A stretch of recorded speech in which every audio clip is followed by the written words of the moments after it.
Hello, good morning po. Gusto ko lang i-flex yung pinsan ng nanay ko na nag-message kaninang umaga. Pag open ko ng messenger ko, sabi niya, "Good morning anak, just want to tell you, God loves you so much. And He is always there for you, cast all your cares to Him." Sabi niya. "Pasend ng Gcash mo anak.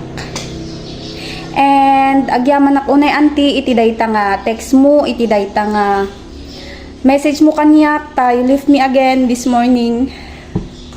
Hang ko nga nalapdan nga nagluwa. Kasi it touches my heart so much kadagiti message you lang nga isuna.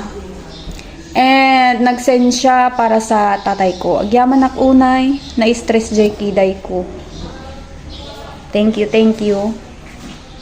Thank you, thank you.